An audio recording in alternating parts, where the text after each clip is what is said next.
Hamas और Israeli सेना के बीच महाजंग और भी ज्यादा तेज हो गई। खबर के मुताबिक इजरायली सेना ने कुछ देर पहले ही मध्य गाजा में बहुत बड़ा यह हमला हुआ है। मध्य गाजा में अल-अक्सा अस्पताल के पास इजरायली सेना की भीषण बमबारी हुई, जिसमें 40 से ज्यादा फिलिस्तीनी या तो मारे गए या फिर जख्मी हुए हैं। देखिए, आपको जानकारी दे दें कि इजरायली सेना ने मध्य और दक्षिणी गाजा में बमबारी और जमीनी घुसपैठ और भी ज्यादा तेज कर दी। पिछले कुछ दिनों का जिक्र करें तो 147 लोगों की जान गई है पिछले कुछ दिनों में। खबरों के मुताबिक अमेरिका के विदेश मंत्री एंटनी ब्लिंकन ने साफ साफ कह दिया कि जब तक गाजा से हमास का सफाया नहीं हो जाएगा तब तक इजरायल यूं ही हमले करता रहेगा।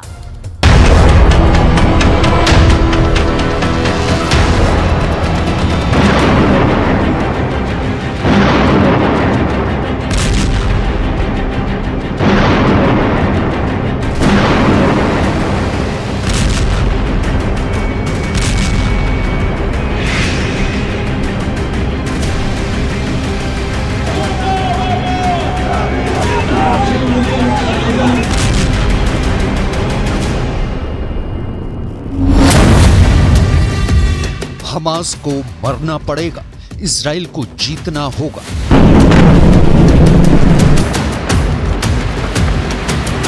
गाजा युद्ध को 3 महीने से ज्यादा का वक्त हो चुका है। 23,000 से ज्यादा फिलिस्तीनी इजराइल हमास के युद्ध में मारे जा चुके हैं।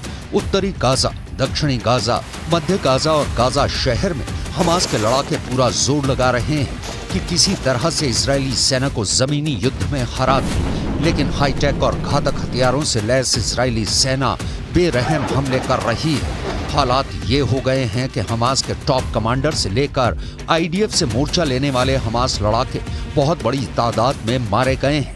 हम आपको आगे बताएंगे कि कैसे अमेरिका भी अब गाजा में मारे जा रहे फिलिस्तीनियों की मौत पर आंखें मूंद रहा है और क्यों और कैसे हमास के टॉप कमांडर अचानक बड़ी संख्या में मारे जाने लगे हैं।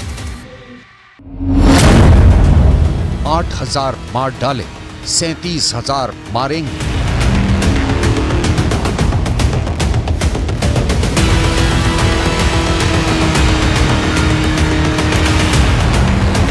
मिडिल ईस्ट मीडिया में इस वक्त गाजा युद्ध पर 2 तरह के दावे चल रहे हैं।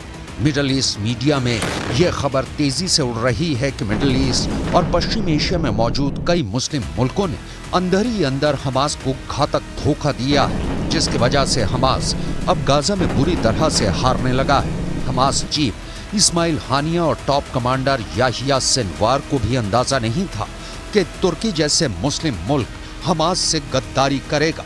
हमास को यह भी अंदाजा नहीं था कि मुस्लिम मुल्क कतर इजराइल के इशारे पर हमास को सरेंडर करने के लिए मजबूर करने लगेगा। हमास को मुस्लिम मुल्कों ने दिया धोखा।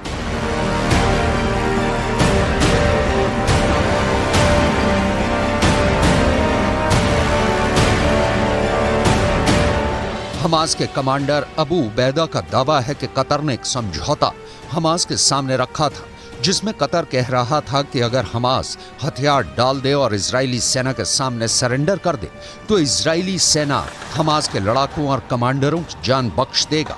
हमास के सामने कतर ने यह भी शर्त रखी थी कि हमास को गाजा छोड़ना पड़ेगा और पूरे गाजा में एक गैर हमास दलों की सरकार बनेगी।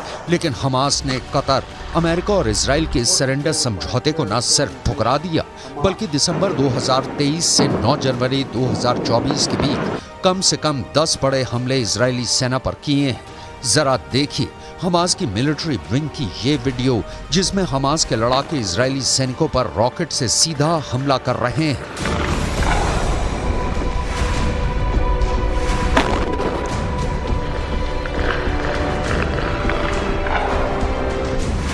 हमास मिलिट्री विंग के इस वीडियो में साफ देखा जा सकता है कि इजरायली लड़ाके गाजा सिटी में ऑपरेशन करने जा रहे हैं, लेकिन इसी बीच एक तबाह इमारत की बालकनी से रॉकेट से हमला किया जाता है, जो सीधे इजरायली सेना के पास आकर गिरता है। इसके अलावा हमास लड़ाकों को घातक हथियारों के साथ मलबे और तबाह वाहनों के पीछे से भी हमला करते हुए देखा जा सकता है।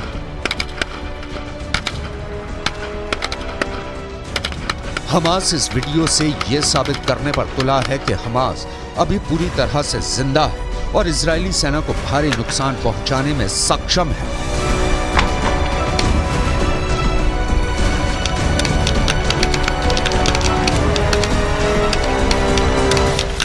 אתמול חשפנו באל בורג' את מפעל הייצור הרקטות ואמצעי הלחימה הגדול ביותר של החמאס.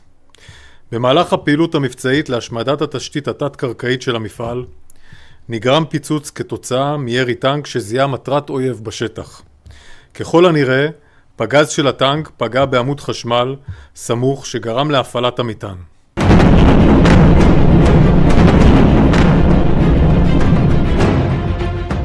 इजराइल ने भी पिछले 24 घंटे में हमास के अड्डों पर भयानक हमले किए हैं। इधर इजराइल ने मध्य और दक्षिणी गाजा में बमबारी और जमीनी घुसपैठ तेज कर दी है।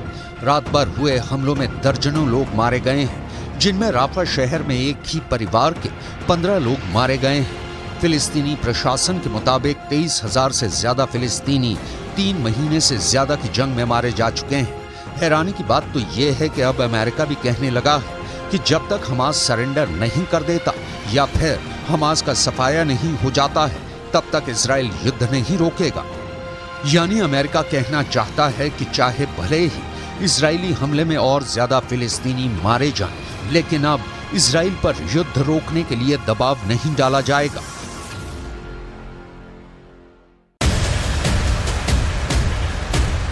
इजराइल की राजधानी तेल अवीव से 9 जनवरी 2024 को आई इन तस्वीरों को देखिए, जहां पर अमेरिकी विदेश मंत्री एंटनी ब्लिंकन इजराइल के प्रधानमंत्री बेंजामिन नेतन्याहू के साथ मीटिंग कर रहे हैं। नेतन्याहू के चेहरे को देखकर साफ अंदाजा लगाया जा सकता है कि उन्हें गाजा में हमले और तेज करने की हरी झंडी अमेरिका की तरफ से अमेरिकी विदेश मंत्री एंटनी ब्लिंकन दे रहे हैं। अब अमेरिकी विदेश मंत्री एंटनी ब्लिंकन और इजरायली रक्षा मंत्री योव गैलेंट की ये तस्वीर भी देखी, जिसमें दोनों न सिर्फ मीटिंग कर रहे हैं, बल्कि दोनों देशों के रक्षा और खुफिया विभाग से जुड़े अधिकारियों के साथ गाजा युद्ध के हर पहलू की जानकारी एक दूसरे को दे रहे हैं। एंटनी ब्लिंकन के साथ चलते इजरायली रक्षा मंत्री योव गैलेंट के हाव भाव को देखिए, जिससे साफ पता चलता है कि इजराइल आने वाले 2 से 3 हफ्तों में हमास पर भयानक हमले और करने जा रहा है। एंटनी ब्लिंकन के तेवर और इरादे हमास और फिलिस्तीनियों को लेकर बदलने लगे हैं। We believe the submission against Israel to the International Court of Justice distracts the world from all of these important efforts.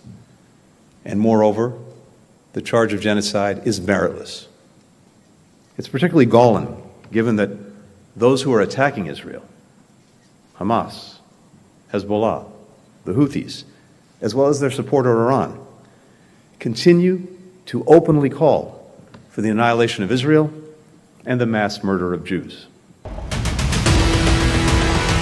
9 जनवरी को इजरायली पीएम और रक्षा मंत्री से मिलने के बाद 10 जनवरी 2024 को अमेरिकी विदेश मंत्री एंटनी ब्लिंकन फिलिस्तीनी राष्ट्रपति महमूद अब्बास से भी मिले। ब्लिंकन ने हमास लड़ाकों को लेकर राष्ट्रपति महमूद अब्बास को क्या समझाया, इसकी खबर अभी बाहर नहीं आई है, लेकिन रामल्ला शहर में राष्ट्रपति महमूद अब्बास और ब्लिंकन की मुलाकात होते ही जोरदार प्रदर्शन शुरू हो चुके हैं। हारते हमास और मरते फिलिस्तीनियों के बीच फूटा गुस्सा साबित कर रहा है कि इजराइल के बाद अब फिलिस्तीनी अमेरिका को भी अपना कट्टर दुश्मन मानने लगे हैं।